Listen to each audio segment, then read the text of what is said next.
Travels and Traditions with Burt is brought to you by the BMW European Delivery Program, a way to experience the roads that BMW was made to drive. BMW European Delivery Program. And by Swiss International Airlines, flying to over 70 worldwide locations. Truly Swiss-made. Swiss International Airlines. And by Sherry Lehman on Park Avenue in New York City, offering wines for over 75 years, with an inventory of wines from all over the world. SherryLehman.com. And by the Signet Foundation, raising funds for those in need through art-related initiatives, contributions to UNICEF and animal welfare organizations. The Signet Foundation.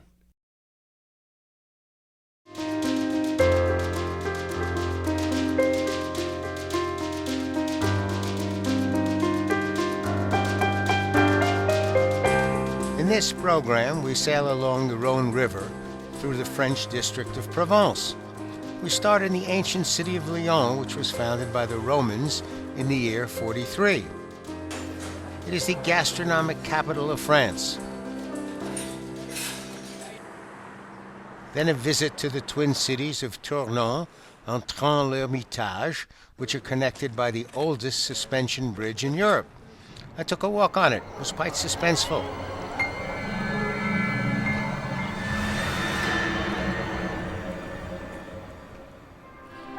A side trip to the Pont de Gogh, the 2,000-year-old aqueduct built by the Romans. A stop at the Pope's Palace in Avignon. And then on to our final destination for this cruise, the town of Arles, which is where Vincent van Gogh painted his most famous works.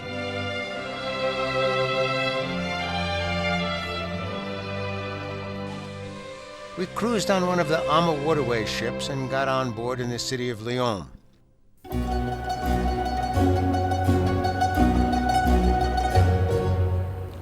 As I mentioned, Lyon was founded by the ancient Romans in 43 BC. They developed their settlement on a peninsula formed by the meeting point of two great rivers, the Rhone and the Saône. The hill above the city is called Fourvre, probably a contraction of Forum Vitus, which is Latin for the Old Forum. On the top is the Church of Notre Dame, which was built in the 1870s. It's a little flashy for some of the local residents, who refer to it as the upturned elephant because of the four short towers that stick up from the corners.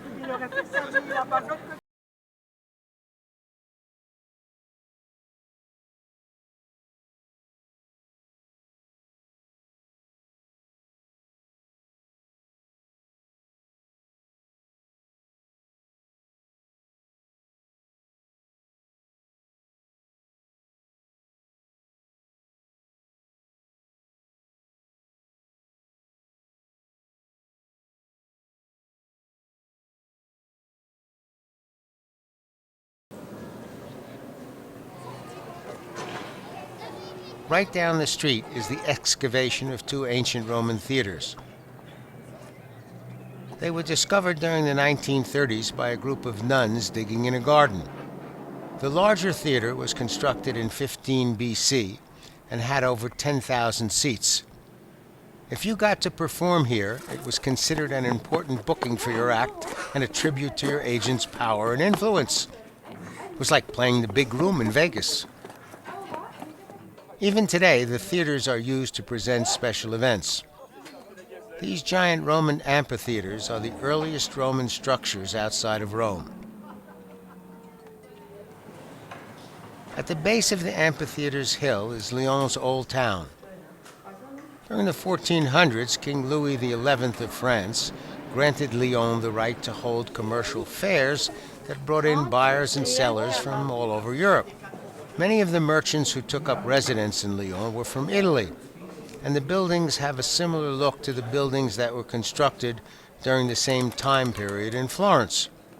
In fact, Lyon's Old Town has one of the largest collections of Renaissance buildings and has been declared a UNESCO World Heritage Site.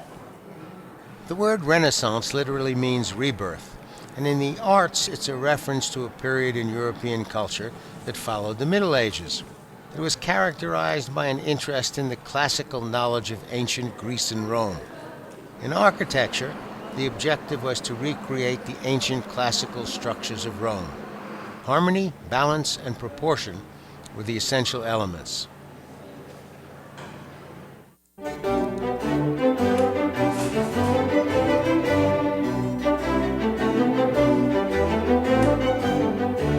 At the beginning of the 1800s, Lyon was considered to be the silk capital of Europe.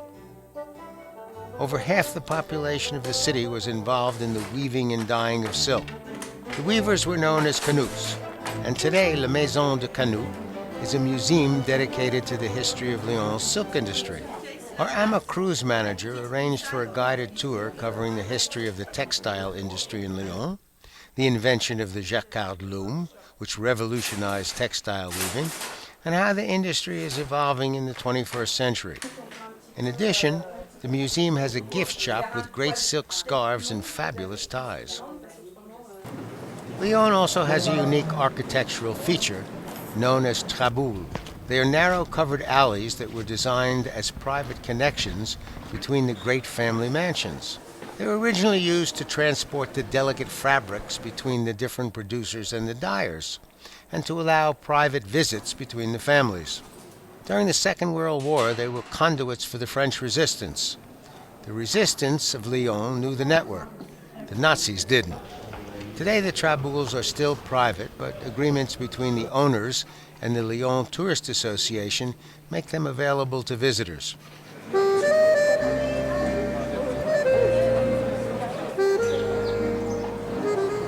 Many people say this is the town that invented modern French cuisine, and that Chef Paul Bocuse reinvented it in the 1970s. We sampled some of the signature dishes at Brasserie Leno. For starters, a chicken liver and foie gras mousse, roasted beet salad, and a puree of cod and potatoes. The main courses were pan-roasted chicken, steak in a pepper sauce, and whatever the daily special is. Today it's saddle of lamb. For dessert, a fresh fig and raspberry tart, and a pineapple upside-down cake with coconut ice cream. It looks like we are going to be here eating for a while, so how about a brief musical interlude?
That was rather out of context. On a more appropriate note, later that afternoon our AMA guide arranged for us to visit a local boule club. Boule is the French form of what the Italians call bocce and the English call bowling. The present form of the game, as it's played in France, was developed in 1907, right here in Provence. The ancient Greeks played a primitive form in which they tried to throw a stone ball as far as possible. And the ancient Romans came along and added the target. For some reason, many of the kings of France decided that the common people should not play boule, and the game only became a legal sport for the average citizen in the 1600s. I guess if you were the king, you wouldn't want any of your subjects improving their stone-throwing skills. The object is to throw all the balls, and the individual or team who threw their ball closest to the target wins. our group formed itself into a number of teams, and we began playing. Apparently my style of play was more Italian than French, and I was placed in a remedial boule class.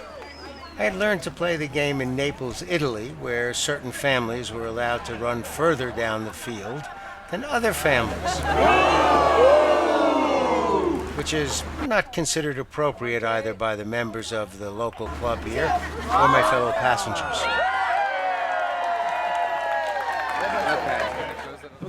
There were two other excursions that Amma set up for us that were lots of fun.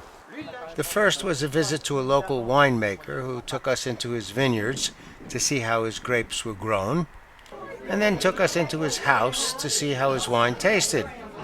Lots of interesting information and lots of good wine.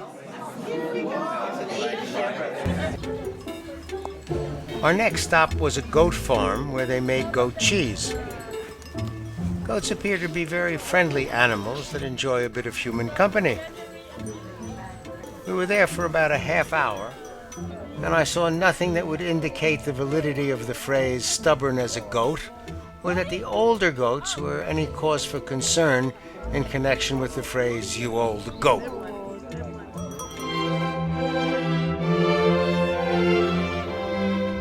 "500 years before the birth of Christ, the ancient Greeks were trading in this area. They were followed by the ancient Romans. Romans liked to go everywhere the Greeks had been. It was that kind of relationship.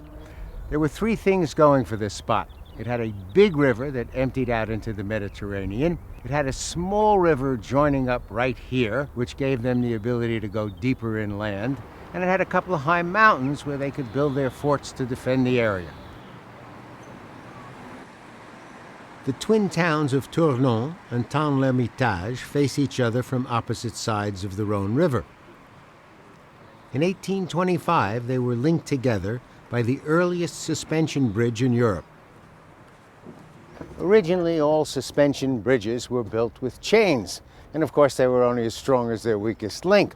Then in the middle of the 1800s, a couple of architects came up with the idea of twisting steel wires together to make a much stronger cable. That gave them the opportunity to build longer and stronger bridges. And the first one of this type, built in continental Europe, was built right here. The quiet riverside road at the edge of Tournon and L'Hermitage offers some of the most beautiful views of the river. One of the city's original gates is still standing, with its town crest and motto, "Strong walls make good neighbors."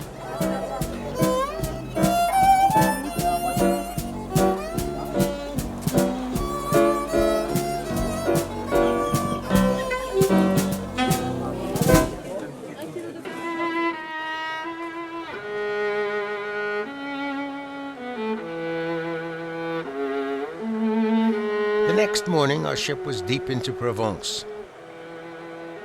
Some locals like to tell you that this land came into existence when God decided to take all the best parts of the universe that were left over after the creation and use them to make his own paradise. Interesting view. It's humble in the sense that you are working with leftovers, but awe-inspiring because it's God creating his own paradise. Typical attitude for Provence. Everything here is simple, but it's the best.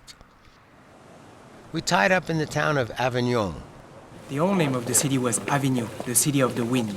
And here we have a very cold wind, called the Mistral wind. Mistral in Provençal, that means the master. And this wind is coming from the north of Europe, getting cold in the Alps and crossing the Rhone Valley. But this wind is very useful because it's pushing the clouds away. So when the Mistral is blowing, no clouds, very sunny day, very beautiful day.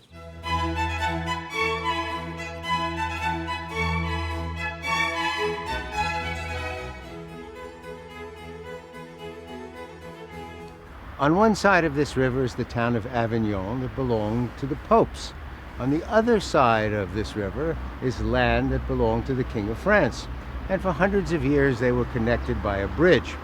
Then in the 1600s, a huge flood came down the river and knocked out half the bridge. Obviously it had to be repaired. So the Pope called up the king and said, "Hi, how about fixing your bridge?" And the king said, "Oh, it's not my bridge. It's called the Pont d'Avignon, the Bridge of Avignon. Your town, your bridge. You fix it." And they discussed that for a while. And today, if you want to go from one side to the other, you swim. The reason the Pope was in Avignon was because during the 1300s, Rome was in such chaos that he decided that he had to get out of town. And the new town he chose for the papal court was Avignon. That's the papal palace that was built for him. It was a busy place when the Pope was there, and filled with magnificent works of art. But it was also a primary target during the French Revolution, and inside there's not much left.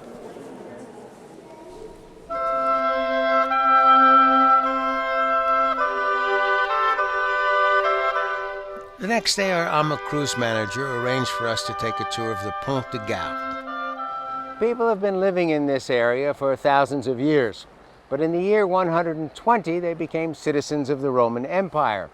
The big town in the neighborhood was Nîmes, and 50,000 people lived in it, which meant they needed 40,000 cubic meters of water every day. Roman architects solved the problem by building an aqueduct that came from this spring to the center of town. Spring was always filled with water, because it rains a lot. In about the year 50 AD, Roman architects began building an aqueduct to bring water from the mountains to the city of Nîmes. It was an impressive structure that ran for almost 30 miles, and the most spectacular part was the span over the Pont de Gogh. Even today, it attracts thousands of tourists. It illustrates the high level of architectural skill possessed by the ancient Romans. Pont de Gogh passes over the normally quiet Gardon River at the bottom of a deep valley, but from time to time the Gardon floods, and the water crashes against the pillars that hold up the bridge. In order to protect the structure against these destructive currents, the Roman architects shaped the pillars like the prow of a ship. Smart guys. The walls of the canal were waterproof with a type of plaster that was made from a mixture of lime, pork fat, wine, and figs. Salt and pepper was added to taste. It was so effective that 2,000 years later, it can still be found on parts of the aqueduct. Much of the primary work for the construction was done at the stone quarry. Each stone was cut to a particular size and shape, then lettered to indicate which arch it was for, and numbered to show the workman where it was to be placed in the arch. Not quite a kit from IKEA, but getting close.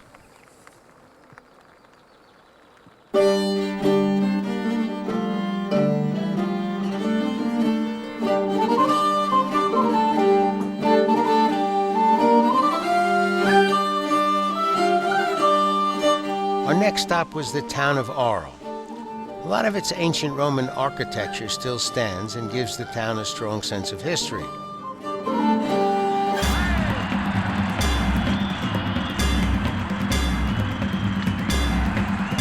Its Roman arena was built to seat over 25,000 spectators.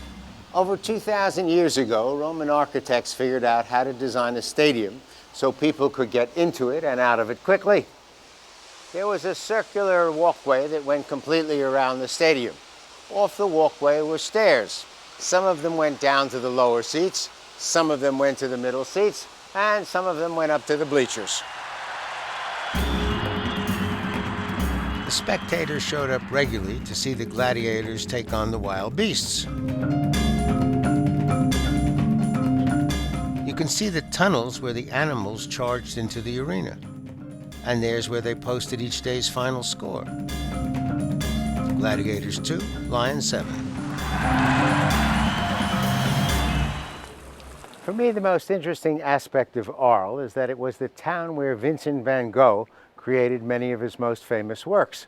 He arrived here in February of 1888, and in the 15 months he lived here, produced over 300 paintings and drawings, including this one called the Drawbridge. I don't think that looks anything like that. Hey, Andy, are we in the right place? This is another famous Van Gogh painting called Alice Comte. It's a walkway designed to look like a Roman burial ground. You guys are kidding, right? Van Gogh was fascinated with the challenge of painting an outdoor scene at night, and this is one of his most successful solutions. It's called the Café at night, and you can see he's begun to put in his famous stars. And that actually looks like the café. Location scout's getting better. Van Gogh was born in Holland in 1853. The son of a pastor, he was serious about his religious convictions and had once worked as a lay preacher in England and Belgium. He wanted to paint pictures that would appeal not only to the sophisticated connoisseur, but to the average person. His objective was to express his own excitement about the things he painted. He painted and drew the simplest things, things which in earlier times were not considered worthy of attention by artists. My favorite is his room in Arles. Van Gogh was not particularly concerned about the accuracy of his images. He used form and color to express what he felt and hoped that the viewer would feel the same thing. He had purposely given up the idea of painting as an imitation of nature. Van Gogh longed for companionship and dreamed of a society of artists who worked together. He was able to convince the Impressionist painter Paul Gauguin to join him in Arles. Gauguin had been a successful stockbroker in Paris, though to the best of our knowledge he was never involved with subprime mortgages. The subject matter of his most famous works were the natives of the South Sea Islands, particularly Tahiti. The two men were very different. Gauguin had none of Van Gogh's modesty and sense of purpose. Gauguin was proud and had a strong ego. It was a complex and stressful relationship, and from time to time quite acrimonious. When Van Gogh died, Gauguin took it as a personal insult and never talked to Van Gogh again. One of the Ama guides had an impressive understanding of the local architecture, and she took us on a fascinating tour. This church is considered as the highest Romanesque church in Provence. It was here in the south of France during the 1100s that Romanesque churches began to use sculpture to express the teachings of the church. The front of the church of Saint-Trophime, in the center of Arles, was built in the late 12th century and is one of the most outstanding examples of this style. The front porch is shaped like a Roman triumphal arch. The field above the lintel shows Christ in his glory, surrounded by the symbols of the four evangelists: the lion for St. Mark, the angel for St. Matthew, the ox for St. Luke, and the eagle for St. John. Below there are 12 seated figures, each representing one of the apostles. To the left of Christ there is a row of naked figures in chains, the damned being dragged to hell. On the right we see the souls of the blessed, looking at Christ and filled with eternal bliss. And below that, figures of the saints, each identified by their emblem. We always hear that a picture is worth 1,000 words, and these are the pictures that enforce the words of the priests. You might not remember precisely what was said in the sermon, but there is little doubt about the message in the sculptures. The entrance to the promised land is here, and the doors are always open.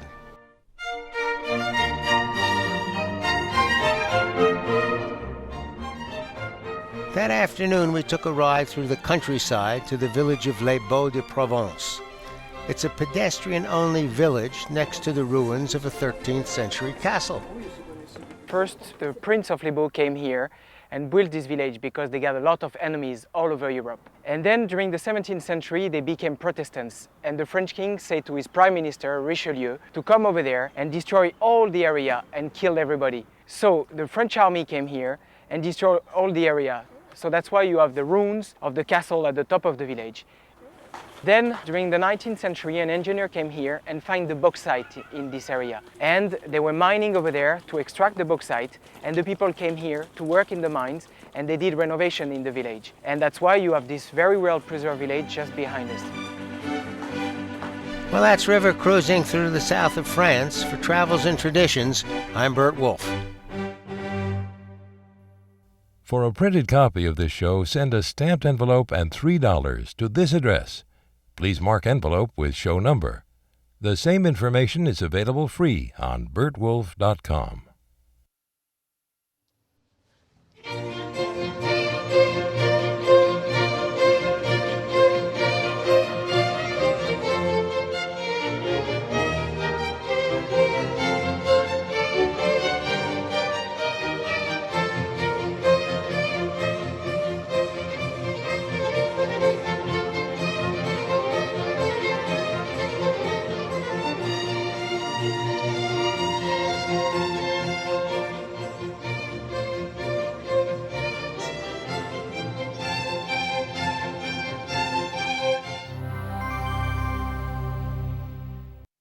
Travels and Traditions with Burt Wolf is brought to you by the BMW European Delivery Program, a way to experience the roads that BMW was made to drive. BMW European Delivery Program. And by Swiss International Airlines, flying to over 70 worldwide locations. Truly Swiss-made. Swiss International Airlines. And by Sherry Lehman on Park Avenue in New York City, offering wines for over 75 years, with an inventory of wines from all over the world. SherryLehman.com.